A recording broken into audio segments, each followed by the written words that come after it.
Hello everyone, this is Evan Abrams, and in this After Effects tutorial we're going to be creating hipster badges to show off your logo with some banners and tell people what year you started doing things. Anyway, we're going to cover the design of these badges and how to integrate them with other footage. It's fairly simple, I think you'll enjoy it, and it'll really class up and vintageize whatever it is you're doing. I'm Evan Abrams for Premium Beat, and let's get into it. So, the first thing to do in After Effects is going to be design this badge. So what I'm going to do is create a new composition, and let's just call this badge, and now we'll get into it. So when we're looking at the screen here, you can see that this is black, but it's actually transparent. So you can turn on and off your transparency grid to see, what is transparent. But we're going to be working with only black and white, and those will become either see-through or opaque when we go and composite this later. So the first thing we need to do is create a background or a shape that will be the badge. So I'm going to go ahead and make a new shape layer. And on that shape layer, I'm going to add some things, a group, and then to that group, I'm going to add an ellipse, and then we're going to add a fill, and we're going to add a stroke. Now, if you want to do the shortcut to doing that, you just double click up here on the ellipse tool and it will create one. But if you do this way, you start with something that already has locked dimensions and it just kind of looks nice. So I'm going to go with a size of 400, and we are going to have position 0, 0, and the stroke here, stroke width of 10, and we're going to change the fill to be a black fill, so it's going to be black with a white border. So if you want to see how that's going to look, it's going to look something like this if the background is totally black. So I'm just going to rename this to be badge shape, and I rename things by selecting them and then hitting the return key. Now, I would like to have this animate on, so it's going to start with a size of 0, and I know its end size we would like to be 400, so that's working out for me. And I'm going to duplicate this group, which will give me something that's already animated. I'm going to hit U to just bring up the properties that are animated, and I would like the one that's on the bottom to be slightly larger, so it can expand out to 450. I also need to make sure that it starts at 0. So starting at 0 and coming up to 450. Good. And I'm just going to offset the timing of these just slightly. So moving the first keyframe ahead by 3, the last one ahead by 1. Then I'm going to select all of these keyframes and I'm going to easy ease them, which you can do by hitting F9 or just by easy easing. And then we're going to go into its graph editor, pull the handles like so, and make their movement a little bit more interesting. So certainly there are any number of ways to bring these on. You could have them right on, you could have them do basically whatever, but we're just trying to create sort of an example for you to see how you can take design elements and bring them on. Since this is a circle, I might as well make use of their already interesting circular elements. If you're familiar with the stereotypical things that end up on a hipster badge logo design, we still require some letters, and we require some kind of a graphical thing that has nothing to do with anything, and then we'll need to put a banner on it, and then some text exclaiming when this company was started. So let's put that marker in the middle. We used a little cross in there, and now we're going to make that in here. So I did that by creating some rectangles. So let's make a rectangle. Now you see I made this rectangle by just double clicking up here, which is creating a group that comes with a rectangle path, a stroke, and a fill. I don't need a stroke on this, so I'm going to get rid of it. I do need a fill, and I need that fill to be white. Good. And as for the rectangle's size, it doesn't need to be this big. It could be thin like this, and it could be narrow down like this. 250 is good enough. Okay, so what I would like for this to do to animate on, let's just solo it so we're only looking at this particular thing, and I would like its size to animate from 0 to something before this and then finally to this. So this will be the end state, so I set a keyframe, and then working backwards I would like the intermediate frame to be 10 and 10, and before that I would like it to be 0 and 0. So by working backwards, we get this kind of result that it comes from nothing and then gets bigger. All right, now I'm going to just shore these up so there are fewer frames between this first bunch, and then we don't even need that many frames between the second. So we'll go like that. Okay. Now I'm going to also transform this rectangle to have it, once it is at full length, it's going to rotate to its new position. So let's start it off horizontally like this, and then let's have it rotate to be at a 45-degree angle, just like that. You can just type in the values if you'd like. So now I'm going to select these. I'm going to easy ease them. You can either hit F9 like we did before, or just easy ease them right there through the menus. Now I'm going to select all of these keyframes, and I'm going to pull them like so that they are changing from a hump into a more mountainous looking curve. Good. So, warp. It's looking quite a bit better. Good. Now we can take this rectangle, we can duplicate it, and everything is good except for the last angle. So instead of going that way, it's going to go this way to 90 degrees plus 45 degrees, which, if you know your math, is 135, and if you don't, you can have the computer do the math for you. That causes it to come out and then grow like so. So when we unsolo this layer, we can see that it's not quite at the timing we would like, so we can advance this forward.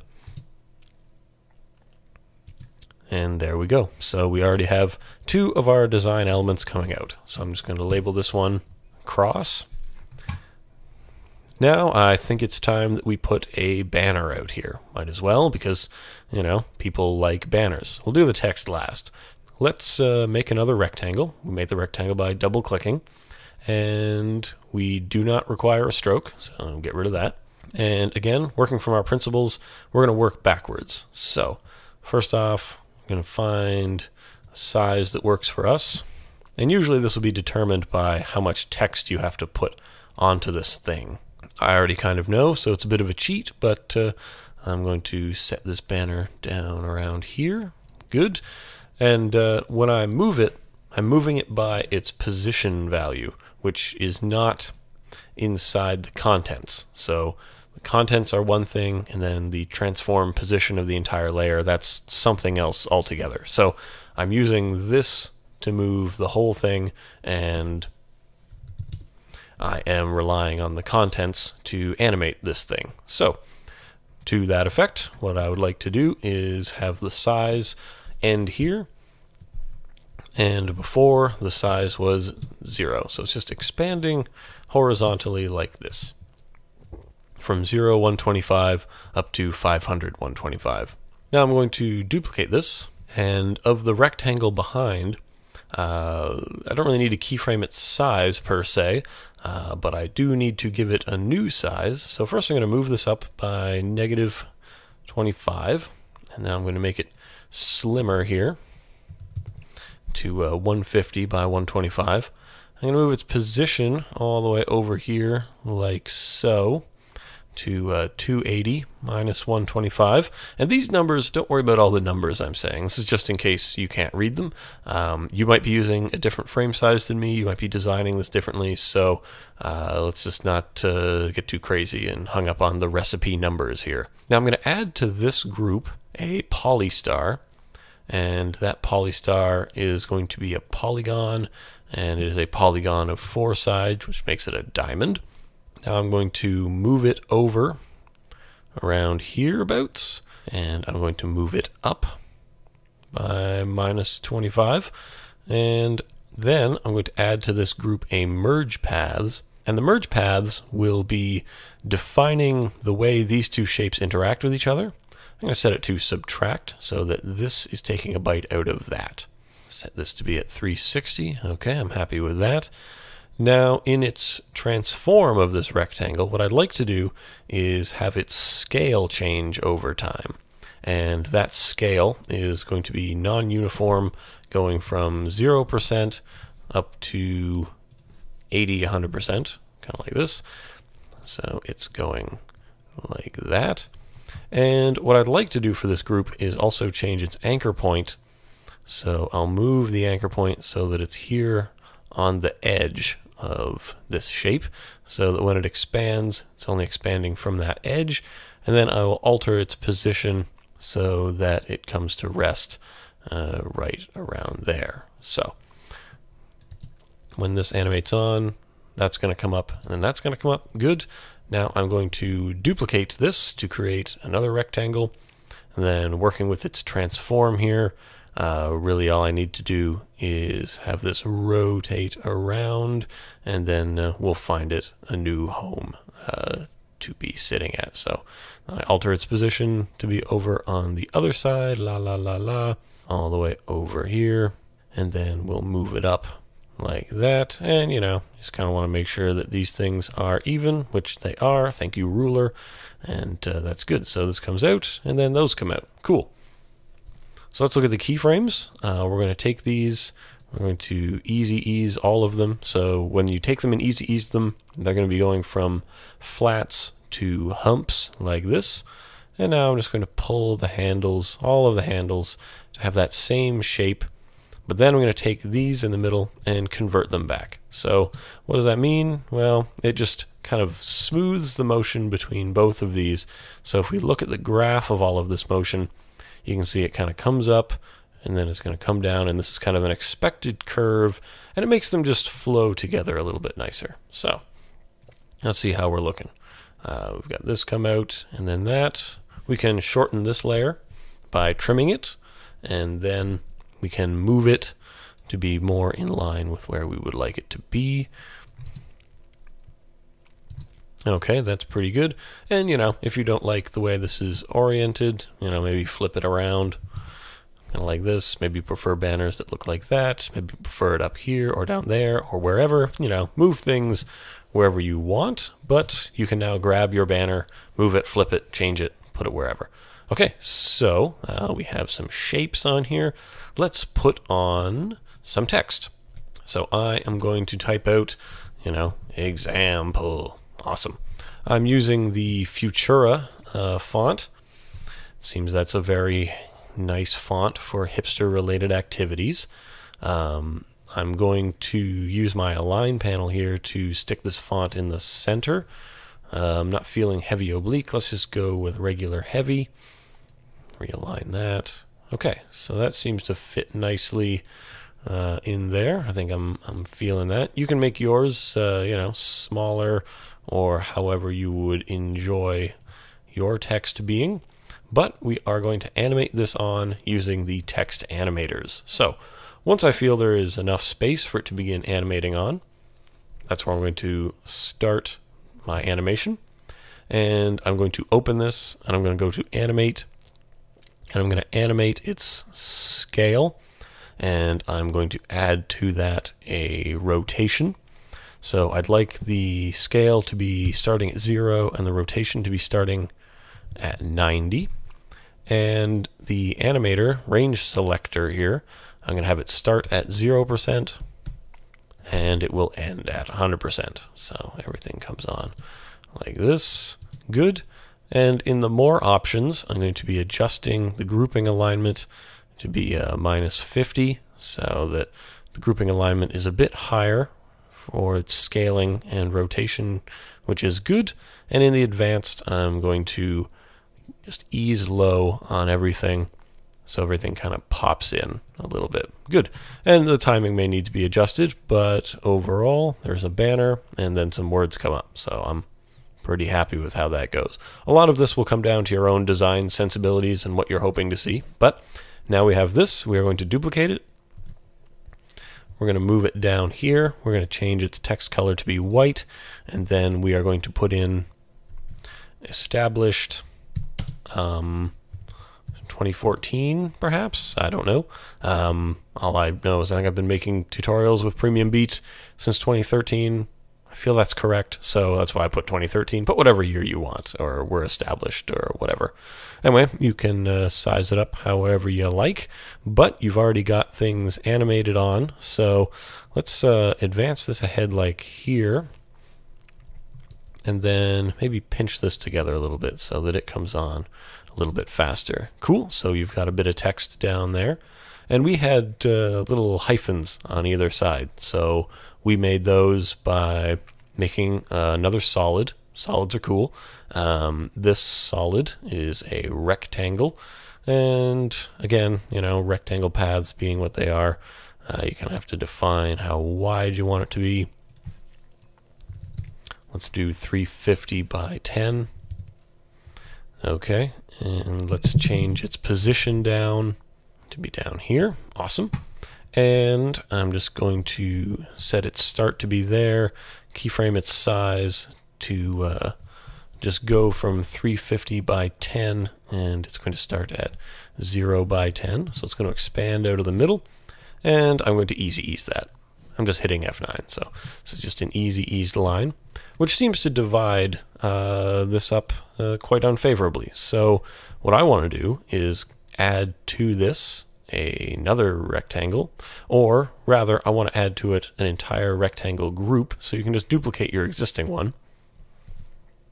And we're going to change its fill to black. Okay.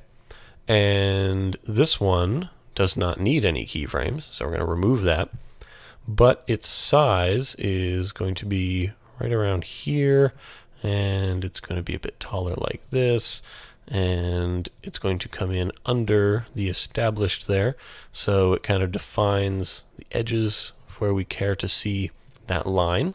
And now I want to alter its graph here just to make it more gradual as this thing ends, so it's more interesting, I think. And we can pull this out a bit if we want. Okay, good. So we've got example, we've got stuff going on. We're going to want some letters in here. So these letters were a little bit more tricky. They were definitely more interesting. So I'm going to use the text tool here to make A, B, C, D. So I'm going to start by making these appropriate sizes. So this looks like an appropriate size, and we're going to stick it right in the middle of the composition. I'm going to duplicate it, make it B, duplicate that, make that one C, duplicate that, make that one D. Okay, I'm going to select all of these, align them to the composition, not the selection, to make sure they're all nice and centered. Cool. And now what I'm going to do is try to position them very correctly next to each other. So A is going to be up. So I'm pushing it up basically 12 stops by using the arrow keys. And B, same thing. 12 stops down, which now I can see is too much. So I'm going to move it to only 10 stops and adjust A to be in line with that. So C is going to go 10 in this direction, and D 10 in the other direction. So they're all equidistant from the center, all right? I'm going to want to do something to bring these on in a special way. So I'm going to time them to coincide with basically this thing expanding. So A and B, I'm going to call up their position, and I'm going to put keyframe. I'm going to move ahead and put an end keyframe there. And their start, I would like A to be below this line and B to start above this line. So just around there, and A will be just around there. Good.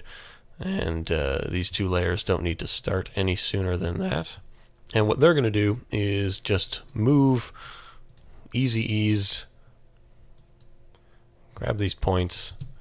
They're going to move like this, all right? And quite frankly, they can take their sweet time at the end if they like, so they can drift, you know, more if they want. But that's about it. Let's see, look at those graphs again. You can see one of them could use a bit more drifting, I think. Good, so boop, just like that. Okay, so now we need to cover them so that they are not visible until they cross that threshold, all right?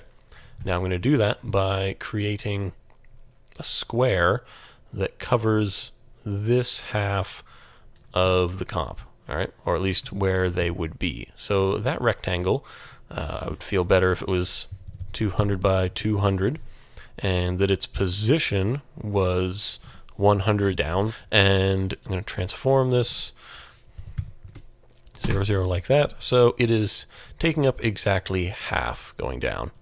Now I'm going to position 1 above A, duplicate this, position 1 above B. A and B will now use a track mat, perhaps an alpha track mat, and one of them will need an alpha inverted track mat. And I believe it's going to be A. It's going to need the alpha inverted track mat. So that you can't see, or you do see them where that shape is. So in general, here's what we're doing. We've got B. It's set to alpha mat of shape 4, which is this shape, meaning that B will only be visible as long as it's in the space that that shape occupies. A is the reverse, or the inverse, that it will appear everywhere that that shape is not. So you get something that so far looks like this. Cool. In fact, I kind of feel like I want to move this down a little bit to be more accommodating. Now, as for the C and D sort of thing over here, that was created by making a shape that expands to basically take up the space that we need to reveal these things. So let's make them out of these shapes. So I'm going to duplicate that. Okay, and let's only look at it. All right, so what it's going to do is rotate. Let's look in here at the contents of the rectangle, and we're going to transform that rectangle. Now what we're going to do is we're going to rotate it 45 degrees, just like that. So we're going to go minus 45. Now I'm going to duplicate that, and this one is going to rotate the other direction. It's going to go like that. All right, so it's going to go positive 45 degrees. So you can see the place where they overlap could be defined by a Boolean operation, but it's not exactly expanding the way we want. We want this space up here. So we're going to go into that rectangle and change this to be minus 100. So you can see the space that they are now occupying is this one. Okay, now we're going to go in here. We're going to remove the fills and strokes from inside. So it's just path information. And now we're going to add to this a merge paths. Awesome. And this merge paths comes with its own fill and stroke, and we are going to go to intersect, and that means that we are only going to look at the information where these two intersect each other. Okay, now let's look at these keyframes again, and let's just move them to be in time with those other keyframes that we created. That might be not the best idea, but you know, we'll put them there for now. And we are going to change them to be easy eased, and then mess with the curve like this, so they go like that. Okay, so same thing for D. Let's observe D. It's going to be down like that somehow, and we are going to set its track mat to be the alpha of that shape. Cool. So when we are looking at everything, it seems to expand and appear as if out of nowhere. However, I think the shapes are a little bit off. They are just not quite large enough. So hit UU, and then you can expand them to be as big as they need to be. Looks like 250 by 250 should cover it. Good. And we want its transformation to be going at the same time as this cross is expanding. So we're just going to drag the keyframes to be there and there. Perfect. I'm just going to trim the layer like so. And now the D kind of expands out of that. So we can take this, duplicate it, rotate it 180 degrees. So it's on the other side. Put this down above C, set C to be the alpha track mat of that as well. And let's sit back and look at our work. looks pretty good. So we have a lot of black and white stuff going on here, and that's not necessarily bad because we're going to take this badge and we're going to composite it over another image. So let's take some footage that I filmed of the place where I live, which is great. And here's me saying things. So if we want to composite our badge over that, then we put it over top. And as you can see, it is black and white. But if we change its blending mode to be something like a screen, all the black parts become see-through and all of the white parts go over top. So already you can have stuff over other stuff, and all of the positive and negative space is resolved. So kind of comes on like so. However, this isn't exactly very readable because what's in the background is just as crisp as what's in the foreground. So I'm going to create a new adjustment layer. I'm going to slip that under the badge here. I'm going to apply a fast blur. And this is if the footage you're using is not already blurry enough to accomplish this.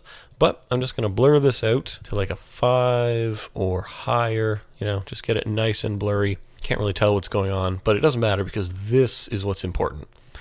Now I'm actually going to fast blur it to an amount of 1 pixel, and then I'm going to duplicate that layer, and I'm going to increase the top one's fast blur to 2. And you can see it's kind of softening the edges on this. That's kind of what we want because we don't want it to be totally crisp. That's sort of annoying for people, and it doesn't have that vintage appeal. So also we're going to go in here to alter the opacity, and then we are just going to bring the opacity down of both of these. So I'm going to bring them down to 75 apiece, which is going to create some subtle variation in these hard white spots here. You can see over here in the values that they start to change just a little bit, and it can be anywhere, somewhere lower even. The big thing is that you don't want it to be exactly white. If that is what you want, then go for broke with that. However, it's my professional opinion that it looks better if you do not. That is about it. You have now created a badge, you've got a blurry background, and you have composited it over things. Certainly there are infinite ways to do this, as there are infinite ways to design such a thing. You could make this in Illustrator and then bring it in, but hopefully this has given you a place to start to create some banners and badges and just pretend that you have a vintage company, even though it was established right here. So anyway, I'm Evan Abrams for PremiumBeat.com, your source for excellent music and sound effects. You should definitely check some out. It's probably some vintage stuff in there that you might enjoy to go along with your vintage logo. If you want to see more of my work on Premium Beat, check out my space in the authors section. And if you want to see more of my stuff in general, just check out my YouTube channel, EC Abrams, or hit me up on Twitter at EC Abrams. Anyway, check out the other tutorials here on Premium Beat. They're all over the blog, not only from myself and not only about After Effects. There are industry experts here sharing their knowledge on Premiere and audio design and all sorts of excellent things, so definitely check those out and subscribe to Premium Beat in all of its channels all over the internet, and I will see you next time. Thanks a lot and have a nice day.